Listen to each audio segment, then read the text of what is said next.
We got a long video today because last month I listened to First Impressions of Earth, The Strokes, and several other albums. Plus, I also made a video where I looked at my Spotify, whatever it's called, Wrapped, yeah, that.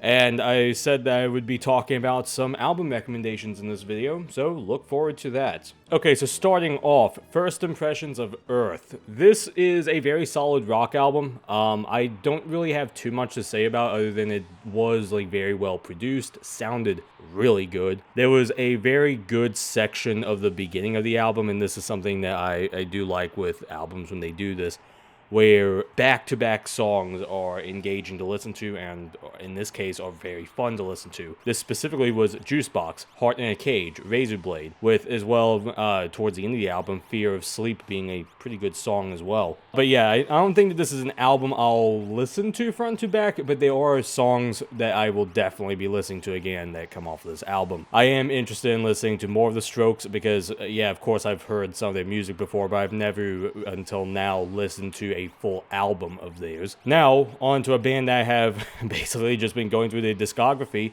Deftones with Deftones. Yeah, their self-titled LP that came out just a couple years after White Pony. Now, I have talked several times now on this particular series, my love of White Pony. So this is the follow-up to that, and while you shouldn't go in expecting a White Pony 2, I still think that White Pony is fucking beautiful and fantastic and all this other praise I can put on it. But this album is still pretty solid. It's not like a really big fall off of it, like say how I felt with the final cut to The Wall. But it is a very solid album that does feel like a logical evolution of White Pony, if not being like say an even better album. The interesting thing though to look at with this is that some of the album, actually I'll break it down like this. So White Pony had a particular track on it called Teenager that was very laid back, that didn't really match the rest of the tone of the album, because the rest of the album was like very energetic, very intense. This album takes that sound from Teenager and proceeds to do a bit more with it. There are several songs that are more laid back that do actually help a bit with the variety of the album. It does break it up a little bit. However, yeah, these songs are fairly uneventful to me. The songs in particular I'm talking about are like Death Blow, Lucky You, and Anniversary of an Uninteresting Event. Yeah, it's not as full force as White Pony, such as the sequence going from Feiticeira to Street Corp, then Teenager, then Knife Party to the end of Pink Maggot. But then there are songs on this album that do feel like reprisals of past Deftones sounds. For instance, Battle Axe is almost like a return to the sound of Be Quiet and Drive. Minerva is it sounds a lot like Change.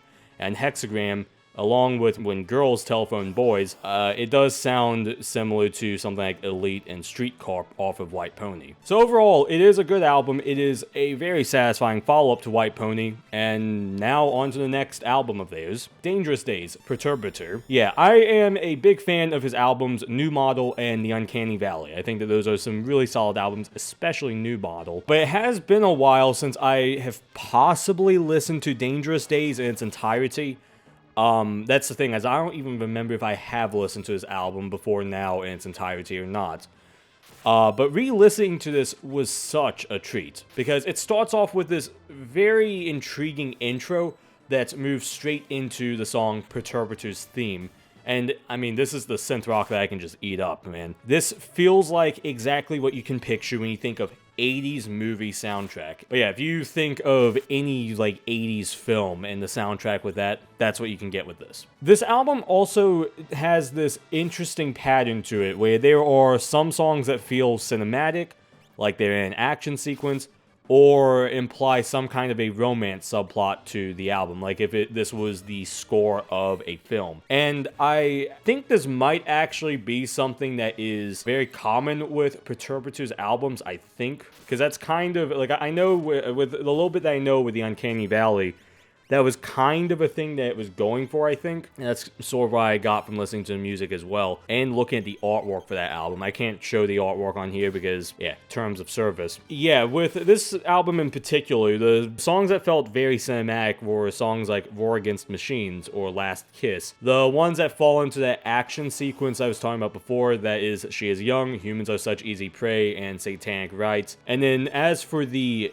romance subplot, this is when you end up with pseudo ballad types of songs like Hardwired or Minuet. As for the closer of the album, the self-titled track, this is a very satisfying send-off for the album. When I got to the end of the album, because when I was listening to this I didn't realize I had loop enabled, it started from the beginning of the album again, and I gladly listened to the album a second time right after finishing it. But yeah, the closer for the album is, again, a very satisfying send-off and does tie this whole package together very well. So, great album that ultimately does set the stage for the Uncanny Valley and New Model, because I think this album came out in 2014, which did predate immediately Uncanny Valley and then New Model. Really good string of albums right here: Dangerous Days, Uncanny Valley, and New Model, even if I haven't talked about the other two albums in this video. Digital Twin by blksmiith. This album is very clean in its production. Listening from start to finish, it is very easy to just get lost in this album. I will say a lot of the songs don't really stand out all that much. I mean, I guess there is the second track that is just called InfoWars and has, I think, Alex Jones sampled on there. Okay, yeah, sure. But otherwise, yeah, everything else on the album is pretty good. It is a brief album that doesn't overstay its welcome. It says everything it needs to say and then bows before exiting the stage. Yeah, you could pretty much put this album on shuffle and you'll find it enjoyable. The main highlight, though, for this album is a song called SR20DET. Alright, so time for recommendations. How this worked last year is I think I just recommended a bunch of stuff that I had listened to on YouTube, and that's kind of what's going on this time as well. A lot of this is stuff that you'd have to find on YouTube. I'll find a way of guiding you to it if you want to find it. So let's just start with some individual songs. You Make Me Feel by Archive. This was actually a difficult song for me to find because I heard it somewhere, saw the name and everything, tried to find it, and then eventually was able to find it on YouTube. This is just a great electronic groove. That's really all I can say about it. It kind of reminds me a little bit of Massive Attack in a weird way. Yeah, definitely check this out. The next song I'm going to recommend is not really a... This isn't really a secret gem or something like that. This is actually a pretty famous live performance, but the song Like a Rolling Stone, specifically the Judas performance, Bob Dylan. So this is a pretty famous performance in, I guess, rock folklore, if you want to call it that, or rock mythology, because this was around when Bob Dylan went electric, and a lot of fans were not happy about that. Someone in the crowd yelled out Judas, and following that, Bob Dylan and the band just played everything loud. It is a fucking awesome performance, such an energetic performance. I was almost going to recommend the album version, but no, just pick a live version and it's going to be good, and specifically this one. Speaking of another live performance, and this is, I guess, sort of cheating a little bit, but Painted Black, performed by the Animals, live at Monterey Pop 1967. You will actually be able to find this if you watch the documentary Monterey Pop by D.A. Pennebaker. The documentary itself, by the way, is a really good documentary. It's visually a very intriguing documentary to look at, but it's also,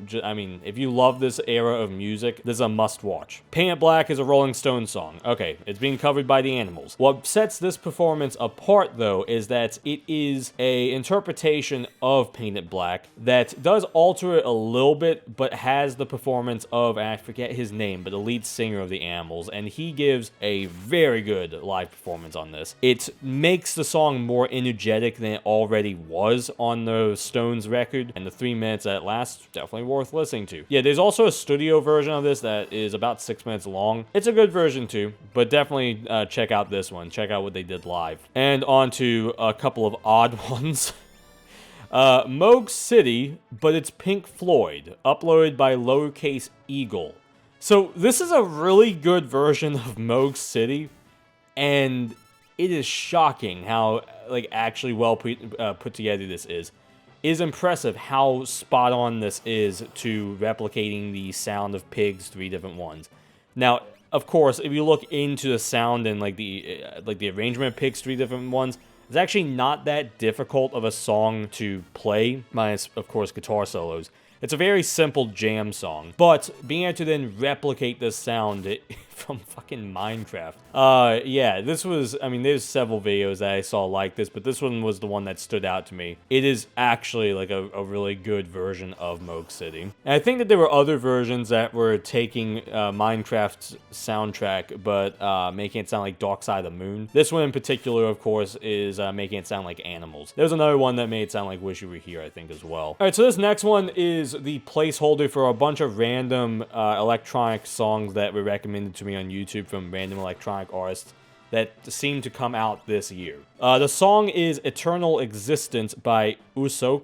This is a 15-minute journey that just doesn't lose momentum, and it all gradually builds to a crescendo that is just, it makes the journey worth it. It is a long song, but it's a very satisfying song as well. Okay, and Momentary Life from the Guilty Gear PS1 soundtrack. All I'm going to say about this one is I had a deadline where I had to submit something for university, and I had this on loop for like the hour before that. It actually made me work faster. Biken's theme made me finish a paper that probably would have taken an hour and a half in like 40 minutes. So we are at the final stretch. These are albums that I want to recommend. So let's actually start with albums I didn't cover in this series. There is a Death Grips and Justice mashup called Third Worlds that was interesting to listen to. I mean, I put this on in the background. I think ended up listening to it like 3 times while playing some random mod pack with some friends a while ago. So it's a good mashup.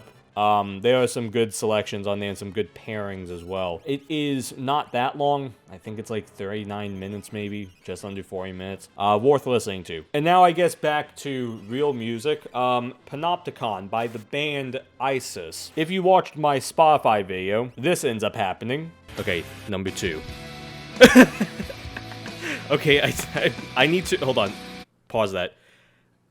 They existed before the terrorist group, okay? So this is a band that I think formed in the late 90s. Definitely well before the terrorist organization. So this is a metal band that if you were to combine Tool with just a little bit of maybe Slayer, this could be what you get. Maybe. That might be a suitable enough description. Otherwise, just listen to their music, because I'm not being able to think of a better comparison to make. Yeah, these guys are an interesting group because I've listened to 2 of their albums now. One of them is, I forgot the name of it. It's on screen right now. But the other one is Panopticon. And both of these have this thing to them where you will have, in total, like 2 stanzas of lyrics for a song. Or just instrumentals. And the songs are pretty long, too. This is the type of album that you would put on to have maybe like a spiritual experience. So with that said, without going even further into this album, listen to Panopticon. Alright, and now to finish this off with albums that I've covered in this series. Yeah, I mean, White Pony, yeah. Like, I keep saying good things about White Pony. This is definitely my album of the year, even though it came out 23 years ago, because I was listening to this album so fucking much. To the point where I believe in the Spotify video, it was revealed that my most listened to artist was Deftones this year. Going on from that, Cute Tragedies, Astrophysics, and also some of his Miku covers.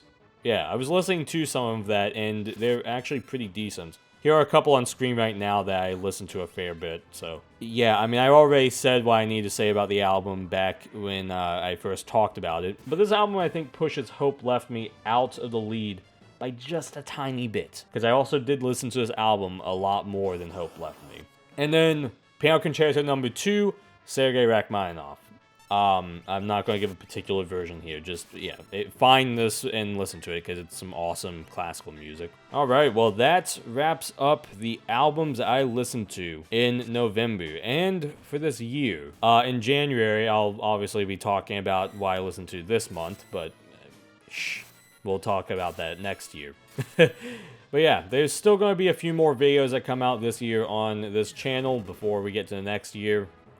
I don't think there's going to be a pause in upload. I don't think. So anyway, subscribe to the channels. I'm out.